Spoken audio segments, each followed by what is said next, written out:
ana lamini cɛ fara muso ka denmisɛnnin mabakɔrɔ Elhadji Grand Guejulu Kamara ni y'an sigilen kunnafoni balan kɛnɛ kan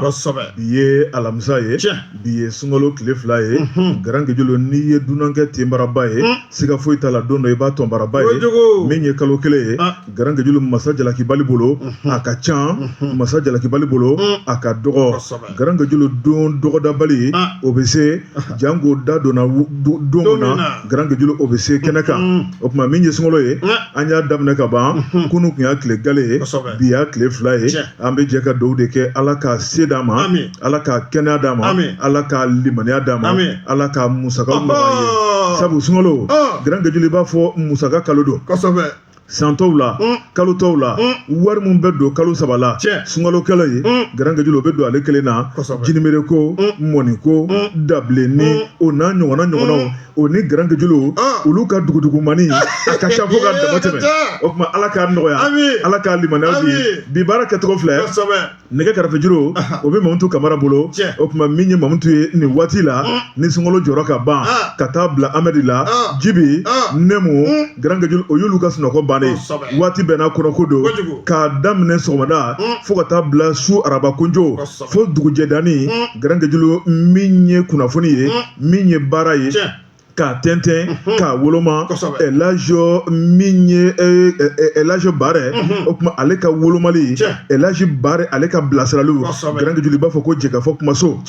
techniciens u bɛɛ de bɛ wulikajɔ kɛ jango baara in a bɛ se ka santalama cogo min na maaw bɛ se ka sɔrɔ nɔgɔya la cogo min na o tuma Mamutu a b'a si cogo la a b'a tilen cogo la nin bɛɛ bɛ baara kanu kofɔ min ye radio jɛkafɔ officiel ani YouTube sɔgɔmada na o bɛ Jean bolo ale kɛn bɛ ka wakili dɔw la sabu jɛkafɔ kɔnɔ yan tout le monde est polyvalent o bɛ yan dɛ o tuma min ye jɛkafɔ ye Grand Guejulu bɛɛ b'i jeniyɔrɔ f'i e ni ne alamisa o alamisa k'an ka kunnafoniw di jamanadenw ma jamanadenw sigilen bɛ k'an makɔnɔ kuma ma di da kelen na Elhadji Grand Guejulu Kodi ne ko min fɔ wa jaba tɛ karamɔgɔba namu mɛ n bolo fila dango ye sabu i ye kalandeni i y'a sɛbɛkɔrɔ tɔgɔ fɛn fɛn ka nɔgɔ a ma y'o k'a ye namu alamisa anw bɛnden don kan sɛbɛnnikɛla minnu ka sɛbɛnni kɛ an b'o tɔmɔ n'an y'a tɔmɔ an bɛna an ta t'a la an ta talen kɔ a la Mali kɔnɔ Mali kɔ kan bɛɛ sigilen don wa hali ministre ka biro kɔnɔ bɛɛ sigilen ko jɛkafɔ 100.7 k'u bɛna dabɔ o tuma o waati e bɛ se ka fɔ ne ma ko kalandeni ko kene filɛ hali Grand jini bɛ n'a bolisira don baara in taara k'a d'i ma k'i bɛ se k'a kɛ jamanadenw bɛ se ka wasa sɔrɔ cogo min na o tuma an bɛ taa Mamutu fan fɛ sabu kunnafoni kɛmɛ k'a da sɛbɛkɔrɔ sisan maaw kɔrɔtɔlen don sabu an ye maa bɛɛ lajɛlen ye ka u da dumuni nege wuli o tuma an t'a lajɛ fɛn min b'an bolo u sen bɛ k'a kɔnɔ Elhadji Grand Guejulu o tuma ne bolo ɲɛfɔlɔ o ye l'indépendant ale ko di maa min ye sɛbɛnni kɛ o ye Musa Bilali Sidibe Musa Grand Guejulu a ko min ye Bruxelles ye sɛbɛnnikɛla n'o ye Belgique jamana ye a ko min y'olu ka jamana k'u bɛ fɛ ka segin u kɔ dɛ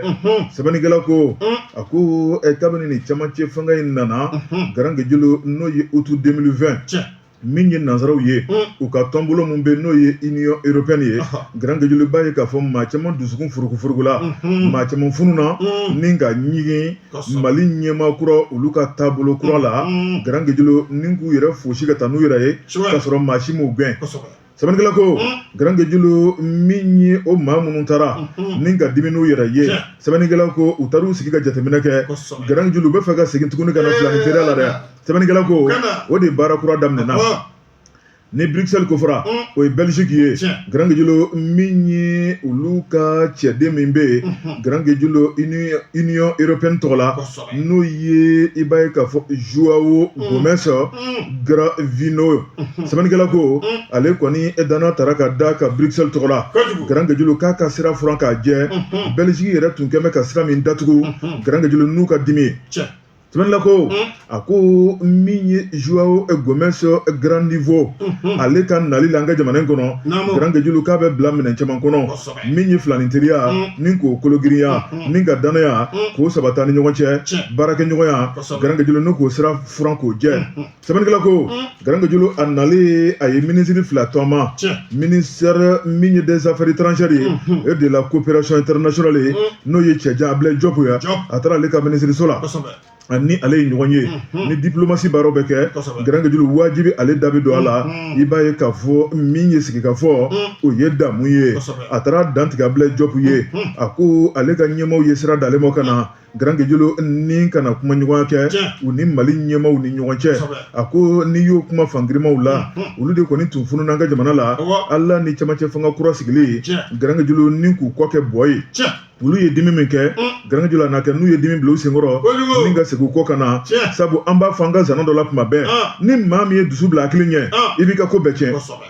o ye tiɲɛ dɛ wa u dɔnbaga de cayalen filɛ u dɔnbaga cayara dɛ u ye dusu bila hakili ɲɛ garange julu ni k'u ka ko bɛɛ tiɲɛ u taara sigi k'u miiri ne ka tiɲɛ ni nkalon bɔ ɲɔgɔn na k'a dɔn k'a fɔ ko tiɲɛ de bɛ jamana ɲɛmɔgɔw bolo ni ka segin u kɔ ka na tuguni sabu an mago bɛ nansaraw la wa nansaraw yɛrɛ mago bɛ an na an bɛɛ mago bɛ ɲɔgɔn na k'a fɔ de k'olu bɛ wari di u bɛ wari di dikan dɔw de kan u bɛ wari di laɲini dɔw de kan garange julu an bɛɛ mago bɛ ɲɔgɔn na sɛbɛnnila ko garange julu min ye ni cɛba in ye a n'a Ablaye Diop ye ɲɔgɔn ye seginkɔ baara kura kan ka kɛ n'akilina mun ye u y'u da don o la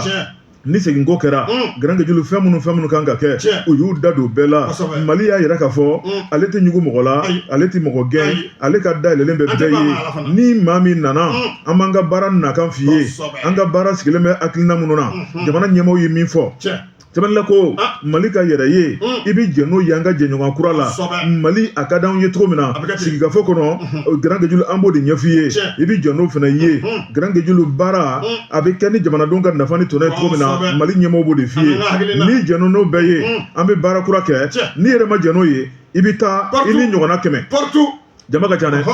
garange julu min ye Ablaye Diop ka yɔrɔ tɛmɛnen kɔfɛ garange julu a taara primature la ni ka taa premier ministre fɛ yen n'o ye général de division Ablaye Mayiga garange julu a n'o fana ɲɔgɔn ye i b'a ye k'a fɔ filani teriya kɔnɔ a kan ka min fɔ a y'o fana fɔ garange julu ale fana hakili lajigi kɛ jamana fana mago bɛ fɛn minnu na garange julu a y'a hakili jigin o la min ye jamana ɲɛmaaw ye garange julu y'a yira k'a fɔ Mali kura taasira garange julu o ye hakilina kura min ye o tuma min kɔni an ka jamana ye jango an bɛ tɔn bolo min na n'o ye Alliance des États du Sahel ye garange julu hakilina minnu bɛ an na n'i bɛ na ni filani teriya ye i b'a ta an bɛɛ ka dabada ma Mali ka hakilina ye fɛn min ye AES ka hakilina ye fɛn min ye garange julu kan tɛ bɔ ɲɔgɔn kɔkɔrɔ sɛbɛnnila ko i b'a ye k'a fɔ min ye nin cɛba in ye n'ale nana an ka jamana kɔnɔ n'o ye Joao Gomes ye sɛbɛnnikɛla ko a y'a yira k'a fɔ ko nin taama in ale wasara Mali ɲɛmaaw ye min fɔ a ye ko Bill haki don dɛ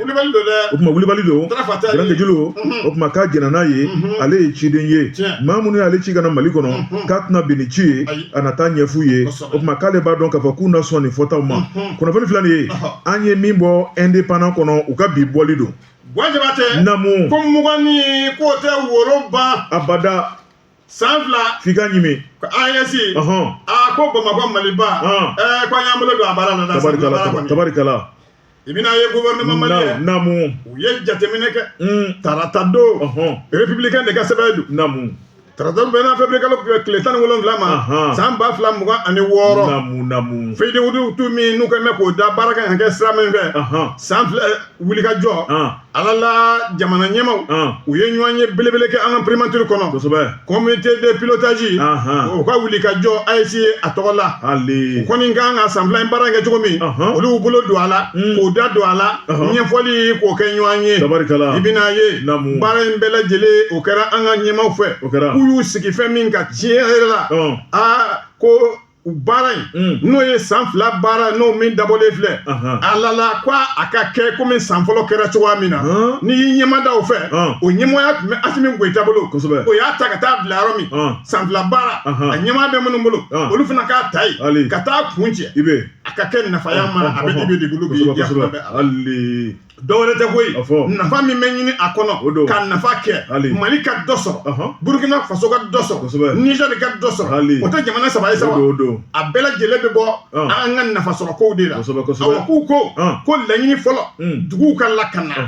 n'o bɔra sirakow ka don a kɔnɔ sankɔrɔta ni sanayɛlɛ o ka di jamana saba in bɛɛ lajɛlen ma wa ni tɔnɔ bi sɔrɔ population de ka tɔnɔ sɔrɔ n'o ye jamana saba kofɔli ye i bɛna ye ala la k'u ye wulikajɔ kɛ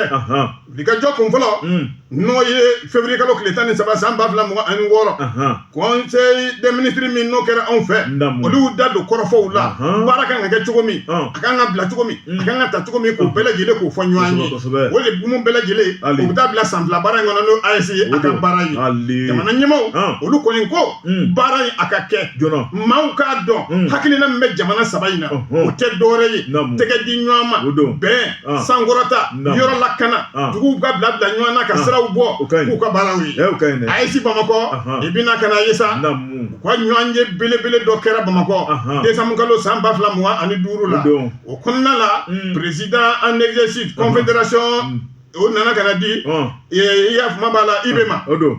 o dilen ma o min Burkina président o de bilala anw ka jamanakuntigi nɔ la Assimi Goïta min tɛ kuma Assimi Goïta min ko baara ka kɛ o bilalo nɔ la min kɛ u ye bandiri di o ma donc IBE ale ka kɛ AES o ɲɛmaa ye san 2 baara la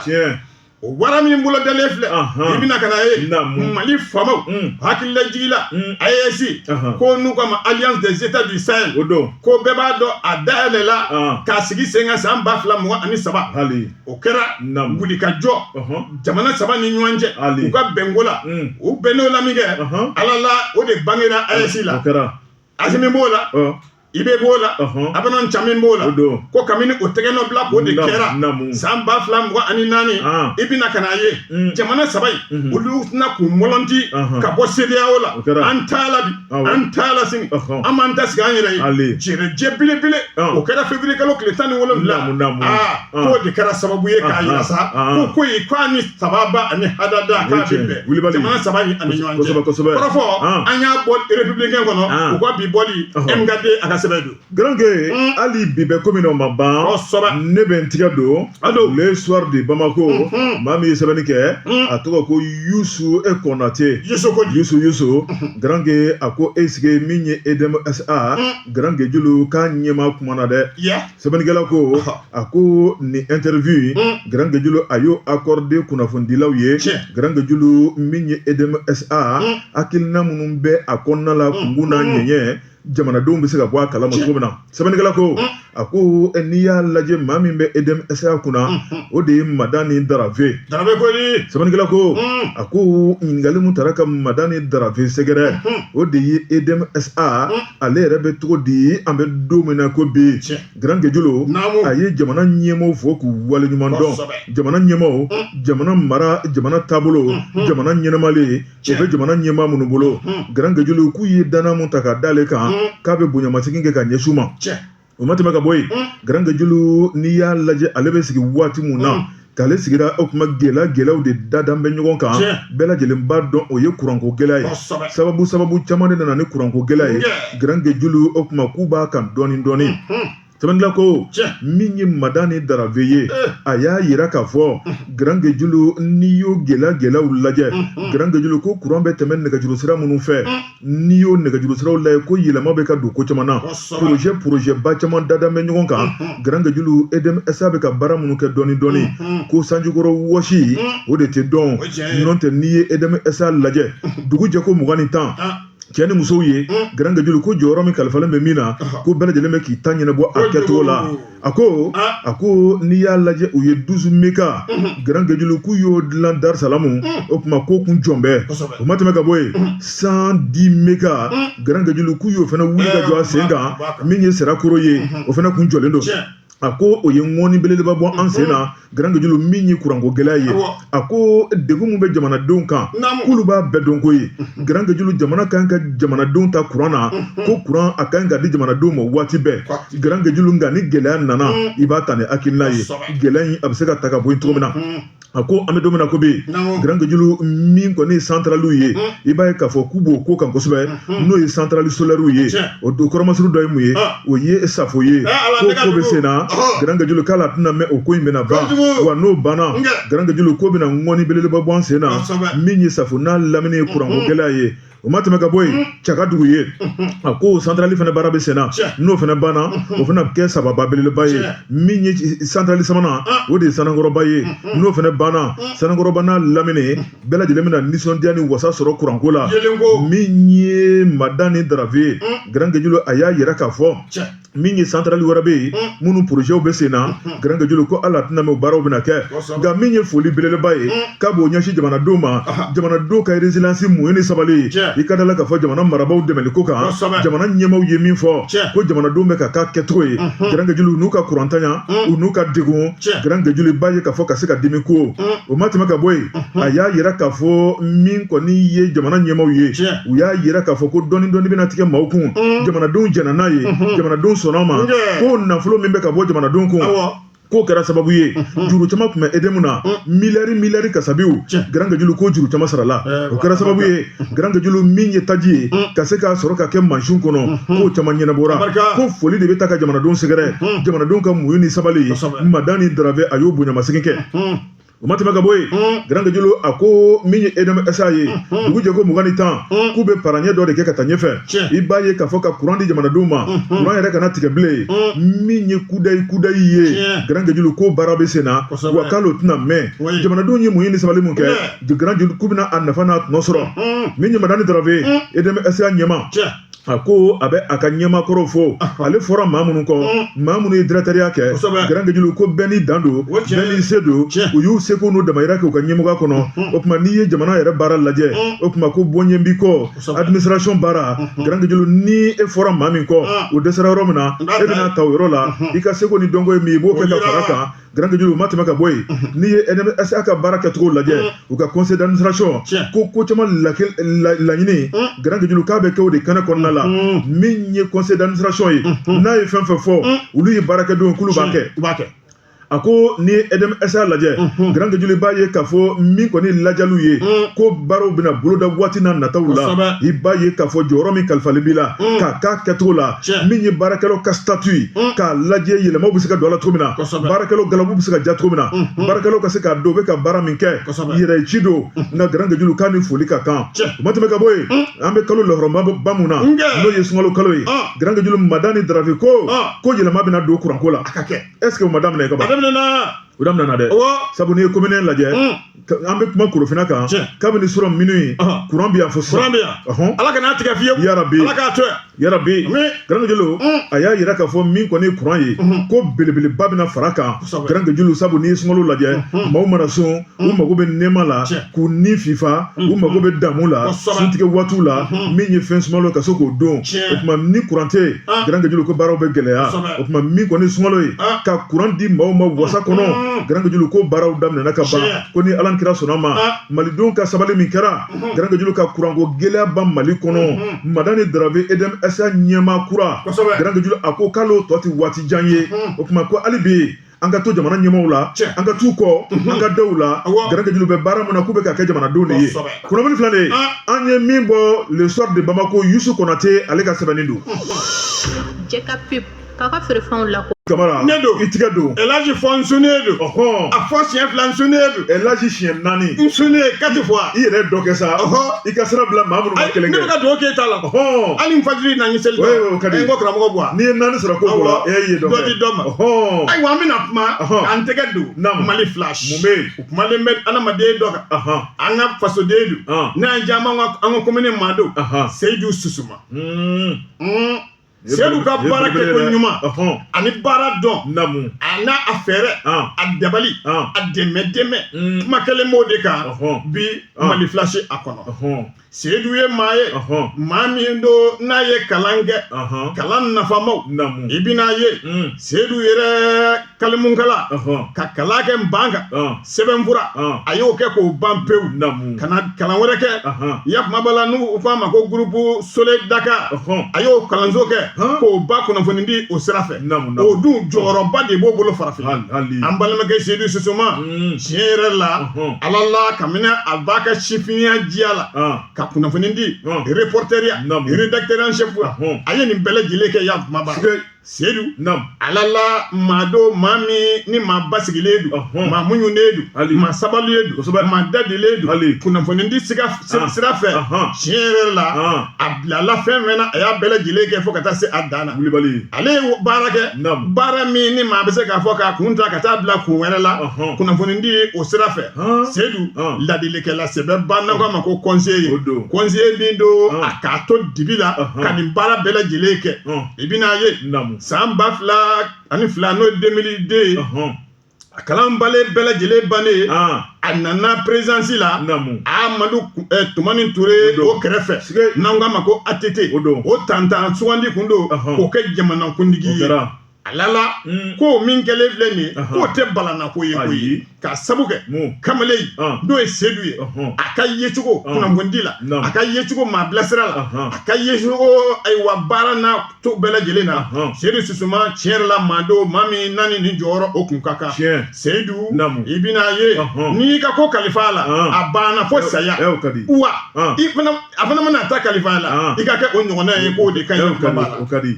waati kɛra gɛlɛya o tun bɛ jamana la sedu kɛra maa ye maa min ye fɛɛrɛw tigɛ jamanakuntigi kan ka kuma cogo min na a man ka min fɔ k'a dɛmɛ olu bɛɛ lajɛlen la Amadu Tumani Ture n'a taara kumakɛyɔrɔ la a b'olu kumaw fɔ sedu UEMOA a ye baara kɛ san 2011 fo 2017 k'olu bɛɛ lajɛlen bɛ kɛ fɛn ye fɛn min ni maa bɛ se k'a fɔ ko kamalen n'o ye sedu susuma ye k'a ka baara kɛcogo k'a cɛ ka ɲi a y'a yira ko jamana 2 wala jamana 3 a ka tɛgɛ di ɲɔgɔn ma a ka baara kɛ bonya ani karama kɔnɔ k'o bi bɛn o de la sa a kɔni tora baara la Amadu Tumani Ture kɛrɛfɛ fo kana se ala ka wele ser'o ma san 2000 san 20 alala sedu kɔni a bɛ maaw kalan lɔkɔliso la an bɛ yɔrɔ min na bi u b'a fɔ ma ko école supérieure de journalisme a bɛ k'a ka dɔnniya k'a di olu fana ma ten falaki la an bɛ yɔrɔ min na bi a bɛ collège de haute autorité de communication na n'u k'a ma ko HAC président de la commission des relations publiques o fana do ayiwa maa min do ka kasabi ɲini k'o di a ka jɛrɛjɛkulu ma ka kalan ɲini ka di a ka jɛrɛjɛkulu ma o karamɔgɔba o ye sedu ye sedu tiɲɛ yɛrɛ la waleya min talen filɛ ka sɛgɛrɛ ka bonyamantigiw kɛ ko sedu ni bonya ka kan nka ko filɛ ka sedu tanu k'a ɲɛnama to wa k'o de fana kan ka kɛ o baara min ni sɛbɛnnikɛlaw y'o kɛ tiɲɛ yɛrɛ la k'o ye fɛn ye fɛn min ni a bɛ bɛn sedu tiɲɛ yɛrɛ la ko maa dadelen do maa muɲulen do maa sabalilen do maa kalannen do maa basigilen do sɛbɛnnikɛla kɛlen bɛ ka nin bɛɛ sɛbɛn ne ko n k'a laban na kɛ Kuyatɛ ye ne ka jeliya kan o la sa tiɲɛ yɛrɛ la ko sedu kunnafoni di sira ko maa belebele cɛ gwɛlɛn cɛ turulen do a b'a ka baara kɛ bonya ani karama ani sutura kɔnɔna la sɛbɛnfura an y'a bɔ Mali filasi kɔnɔ sɛbɛn in a bɛ sedu susuma de tɔgɔ la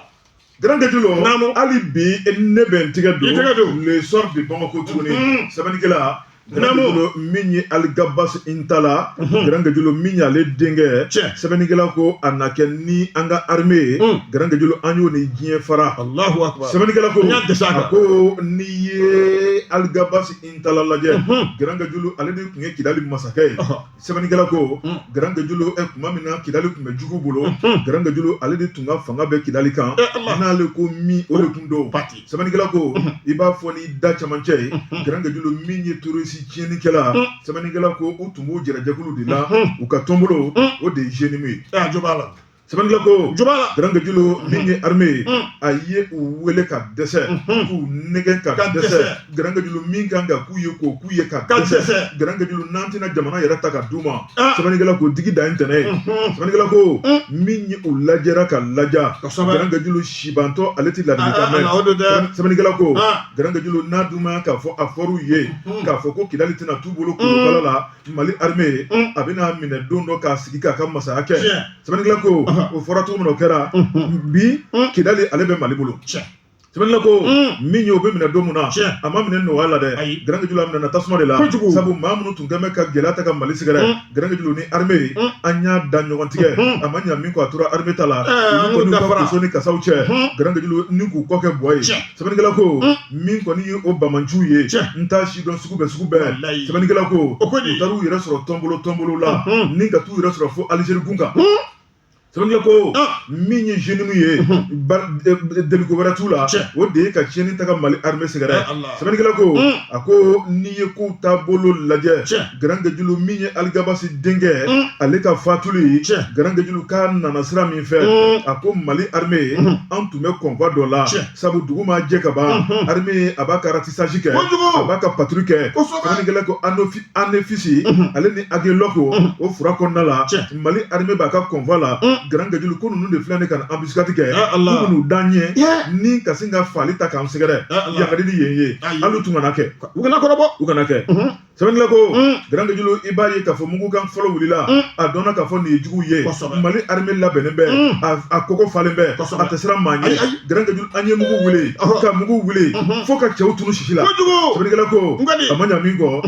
ko ni algabasi intala grand gajulu ale dinge o min ye torosi bajini ko sabanga ko min ko ni ye front de libération de l'Azawadi ibaye ka fo abo fene la min yo tonde o che kologri chamambe grand gajulu ku betora shishila très bien mami toro shishila atedanga ba abe ko chegele Mali be jagoyi anga songa nyemo yi grand gajulu kabara sabanga ko ako min ye ni bamanchu ye ibaye ka fo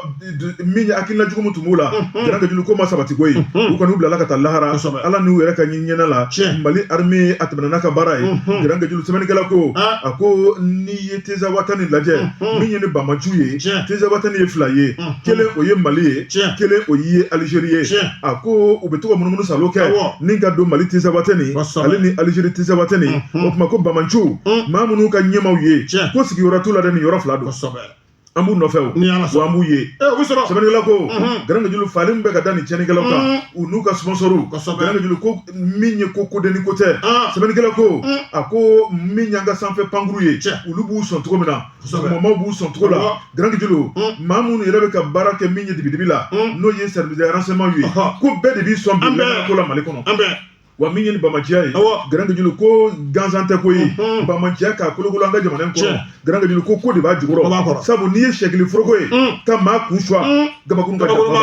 karamo ni ye nunu ye faso malidon ka marfata malidon ka atika dabla san joli joli u galabu jalembe grand julu ko dora te ko yi min ko ni ye mamunu be u kofe grand julu kulu ka jamfa jugu de do ko fo ka ko bala ko fo ko jeya grand julu o kuma zona bolo fensana abaso bamanchu u ni u de mabaw u beye bamanchi Mali armée grand julu ko bashi ko nitala min ye jamana ka furan ka je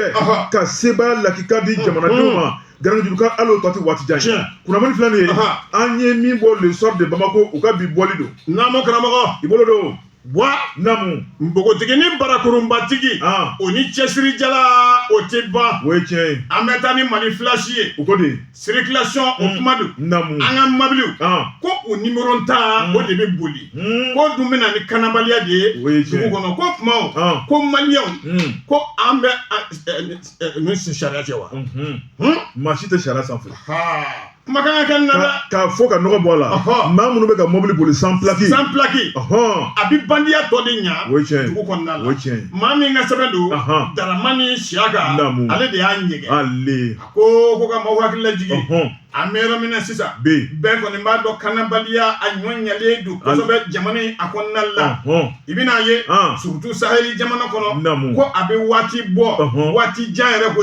be ko ni ba do ni wala ya chedugu ni ne be ka ke furate ka sora kosoba terrorisme ani bandia o nyaledo anfa ko jugu ko o fana laje ko o kangari bedda abe foka wa minge mi ma to amikana ande ko ke ibina ye tibe beko ni mbado fanga mi ma nkuna bi bwa sanyi ko washite do asimi goita naka ba surasu ubi barala anaka ministru ubi barala ko kan ko sugu belejele ko ka bloka ube ko dalabo ni asimi nu dimina mami tekuma na dimina bo oye otinyuma ne murtima fode ma ko murtima wajodo ne aba murtide kosoba Waira mobile nunu ni numéro 2 la chere la ko mobile do de kera sababu ye ma do be nuga ma ko Abdul Nazer Maiga ko kasingo onna masumale ko salo ya maba katan ka kuchala sira inve katan nai mami do opérateur économique do ya maba la ma do politique mon fana do ka donner do ko sobe émission o konna nga kan na masumale atala kataso mɔgɔ kɔni bɛ min fɔ an ka fini donnaw tiɲɛ yɛrɛ la olu caman de ka bolifɛn bɛ yen ala la plaki tɛ min na olu bɛ sariya sɔsɔ de o man ɲi dɛ o sariya o kan ka bila pewu bɛɛ k'i ta ka sariya bato nimero ka sigi a la i bɛ bɔ yɔrɔ min i bɛ taa yɔrɔ min min ta don a bɛɛ lajɛlen a bɛ ɲini ka kosɛbɛ nka ni an ma wuli k'a jɔ an bɛ yɔrɔ min na sisan tiɲɛ la k'a ko k'a laban k'a bɛ kɛ gɛlɛya ye gɛlɛyara ka ban o la kɔrɔfɔ min kɔni bɛ fɔ bɛɛ ka plaki ɲini i k'a bila i ka mobili la an ka se ka la sɛbɛnfura Mali filasi Daramani Siyaka a ka sɛbɛn don Grand Guédiolo sariya ye kelen ye maa si tɛ sariya sanfɛ i b'a ye k'a fɔ damatɛmɛ ko Grand Guédiolo a man ɲi jamana kɔnɔ o tuma jamana sariya k'an bɛɛ kan conformer ka ɲɛsin a ma an k'an jilaja ni moto don i ka vignette ta Grand Guédiolo mobili don i ka vignette ta i ka visite ta i ka assurance ta o papier saba min bɛ mobili la mobili man ɲi ka boli n'o tɛ i ka wa mobili a man ɲi ka boli fɛnɛ ka yɛlɛ bɛɛ da kan k'a sɔrɔ a ma bugunatigɛ ma dɔn bugunatigɛ in o de y'a numéro ye n'o ye plaki ye Grand Guédiolo ni maa min b'o kɛ ayiwa o kɔrɔ ko fa sariya kan sɔsɔlen bɛ fan dɔ fɛ e bɛ ka boli sans plaki yan plaki bɛ na e vignette ko de fɔ vignette ta ni vignette tali ka sa Grand Guédiolo n bɛ min f'i ye kabini don mun na n donna mobili ko la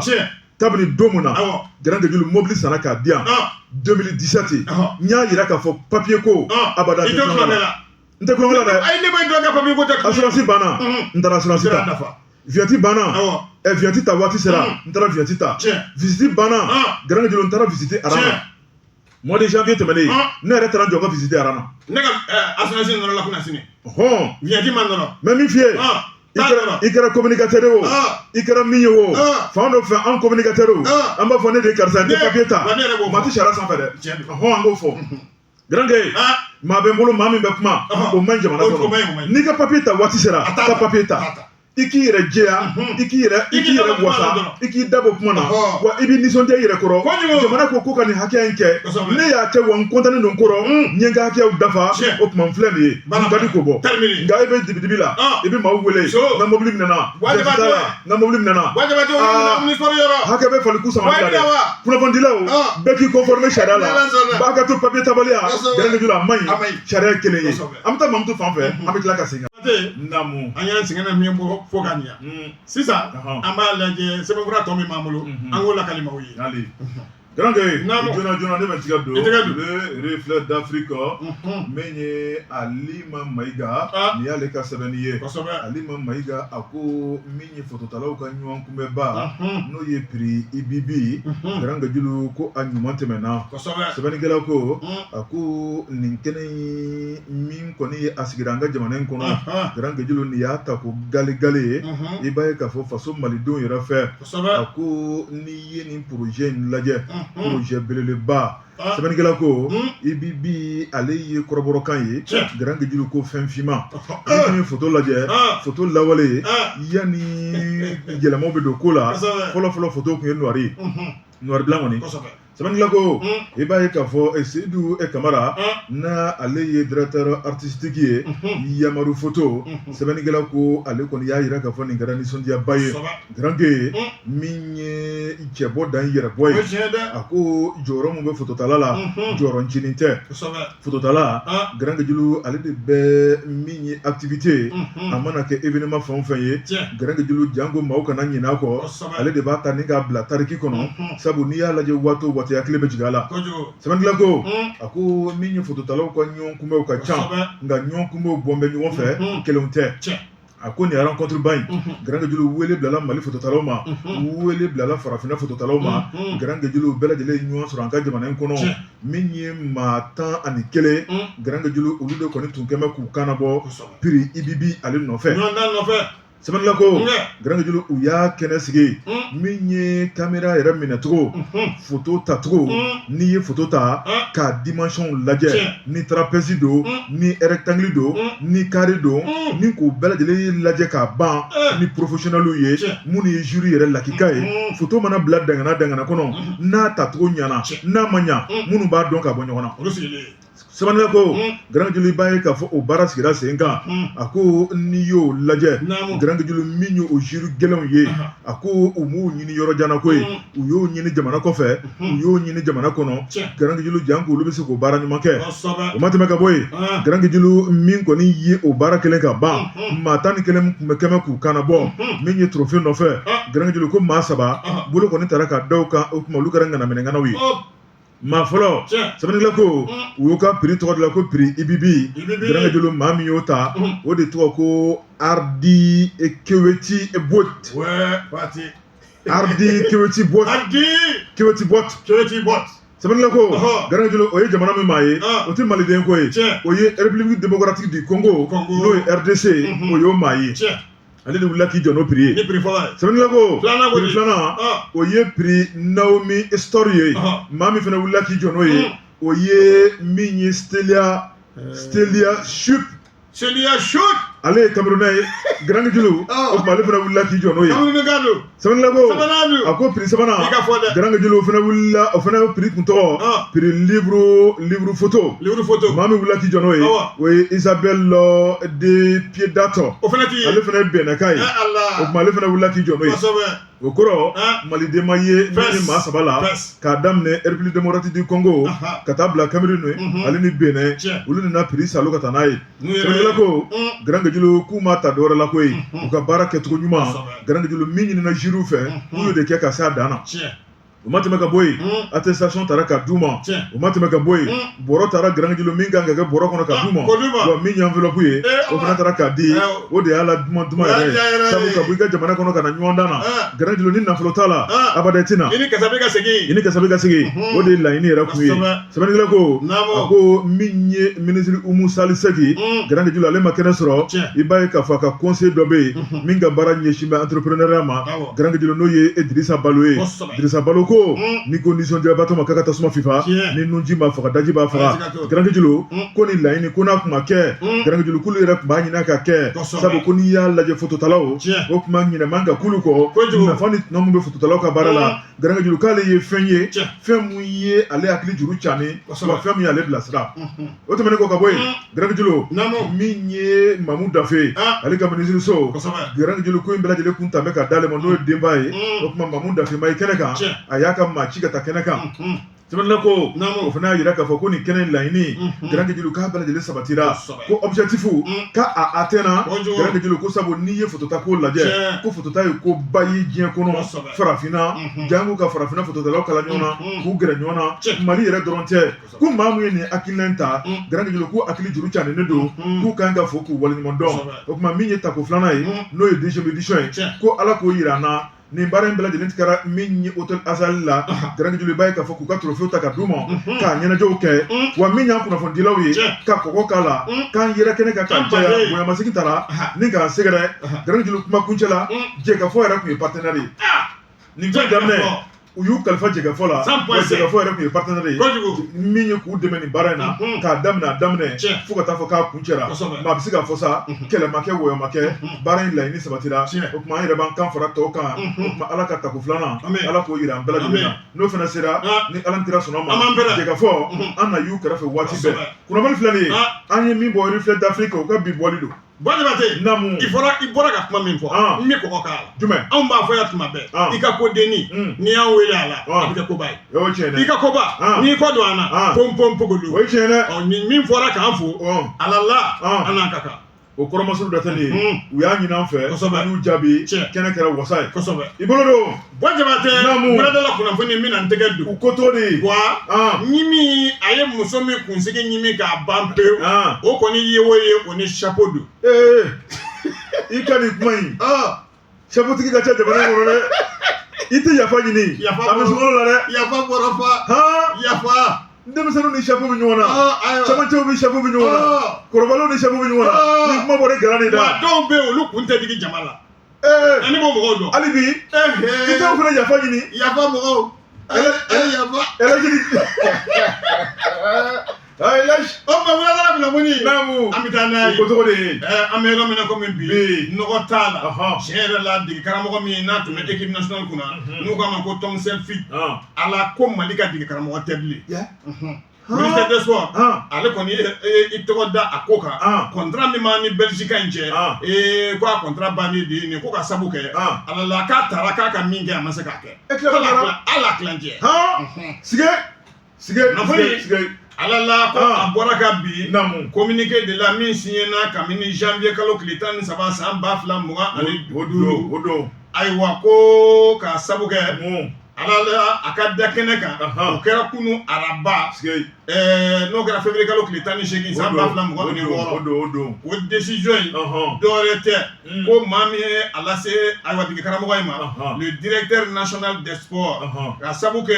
courrier a dira Abdala ko ka taa di Tom Sefit ma n'o ye dege karamɔgɔ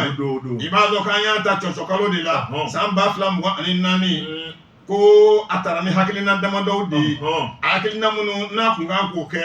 Aigle Mali o ye n'o y'an ka samatasɛgɛw ye Coupe du monde 2026 o bɛ o la finale min ye Coupe d'Afrique des Nations CAN 2025 ye ala la a ma se ka tɛmɛ o si la sabu quart de finale yɛrɛ la an danna ka an minɛ n'a ye coyi Sénégalikaw de a saba ɲɛ kan ye k'a jɔ protocole d'accord min n'o ye bɛnkan ye o numéro 24004 MJSCI CCC DNCPU ayiwa ko o tɛgɛnɔbila kɛra septembre tile fɔlɔ san 2024 k'a signé directeur national des sports ani de l'éducation physique o ni fédération malienne de football ko ka sabu kɛ ayiwa